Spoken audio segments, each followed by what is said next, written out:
again, it seems to be the recurring theme here. Like the job that I took on now, anywhere I go, it's always going to be, what can I bring to the table?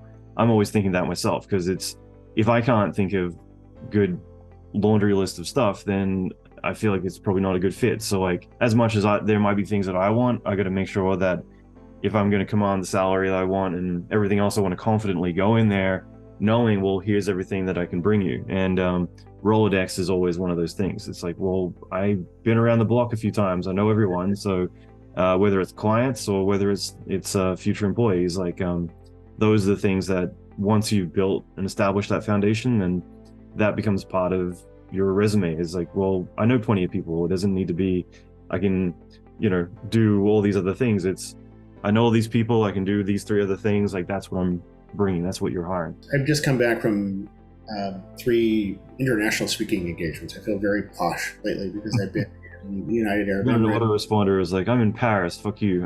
I know, right? Fuck quiet. Yeah.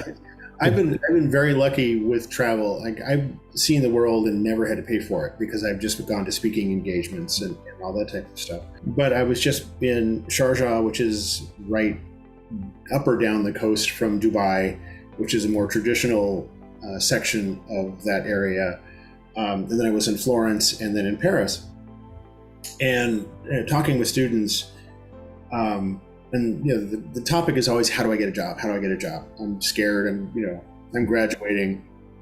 My parents didn't want me to do this. When I sat down and told my parents, we were likening it to coming out. I came out as an artist to my parents. They were very disappointed that, that they were not going to, have a doctor for a son. They're going to have an artist.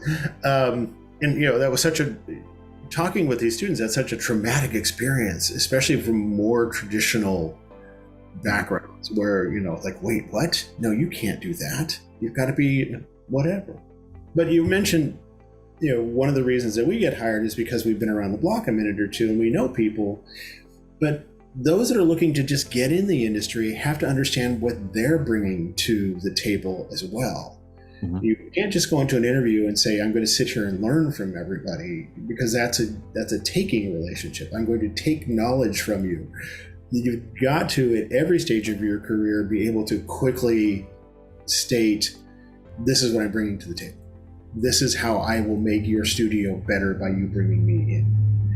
And again, it's easier for us that have been here a bit, but students also have that. It can be their desire to work hard. It can bring fresh ideas. I remember, hiring emerging talent in the past, and one of the weird kind of side effects of hiring green talent was that the more mature talent felt threatened and they worked harder. Because the kids are getting better and the software is getting easier, and it's no longer a challenge for them to translate their ideas through the technology and have them coming out the other side the way they want them to look. And that's fascinating because everything's getting more sophisticated. Student reels are way more sophisticated now than they were in the past. Yeah, I'd be embarrassed to show mine these days.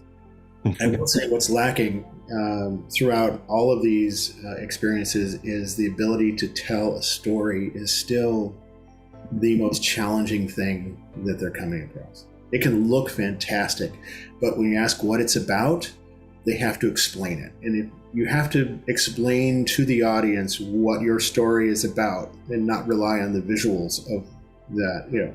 You failed the task. You didn't read the brief. Get the story right first and then create your visuals. Don't expect it to look the other way around. I think every recruiter's got I had a candidate who clearly had not interviewed in a while, because when we used to interview, we talk about only the positive stuff. We talk about, how great they are and what have they done and all these accomplishments. And over the last, 10 years, we start focusing on, where'd you fail? Like, we know you can do the work. That's fine. That's obvious by looking at your stuff. But where did you fuck up? And how did you recover from fucking up?